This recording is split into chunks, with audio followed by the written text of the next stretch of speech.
What's going on, YouTube? It is your boy Shaloy back with another video.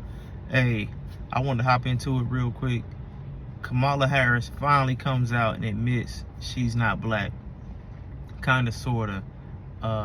She's on the Shannon Sharp podcast, or the Club Shay Shay podcast, and she finally hints at, yeah, I may have been raised around black people, but not necessarily, I'm not necessarily black.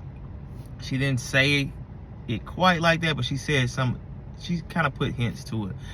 So I think weeks long of Candace Owens being on her neck, kicking her in the throat, is finally getting her to, try to come up off this I'm so black, I came from a middle class, all this mess, and my grandma this and so and so is black who raised me. If you're not familiar, this is just a quick clip of Candace Owens just reiterating the weeks long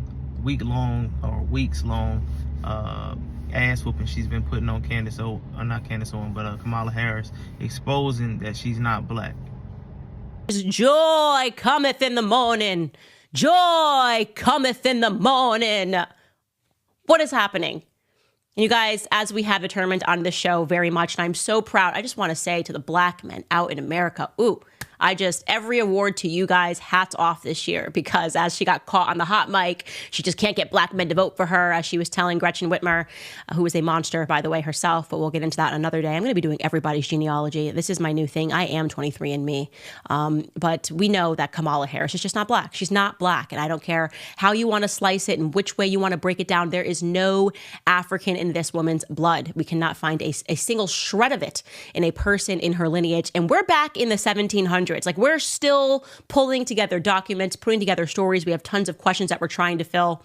Now, if you're thinking, but Candace, she very clearly has color. Well, yeah, we feel certain that that color can be traced to her Indian roots. And here is the clip of her admitting it, or somewhat admitting it.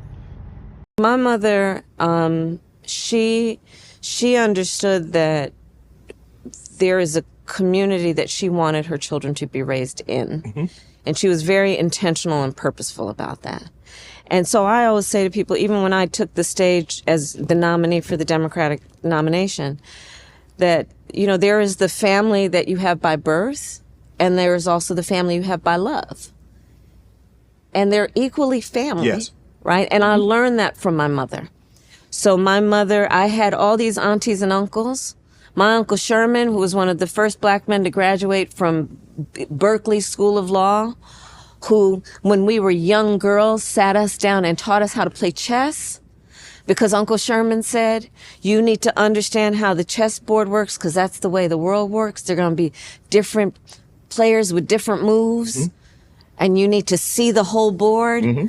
My mother raised us around, like my Auntie Chris, who went to Howard in the 50s, and pledged Alpha Kappa Alpha. And she was one of my incredible role models growing up. And that was one of the big reasons I wanted to go to Howard University and pledge Alpha Kappa Alpha. Those are some of the lessons that I've learned from my mother. And I try to also share with people, right? Which is the beauty of community. And it's the way I am, right? Which is, the children in my life, whether they be my own. All right, there it is. Y'all let me know. Did she come clean? Was she admitting to it on the Club Shay Shay podcast?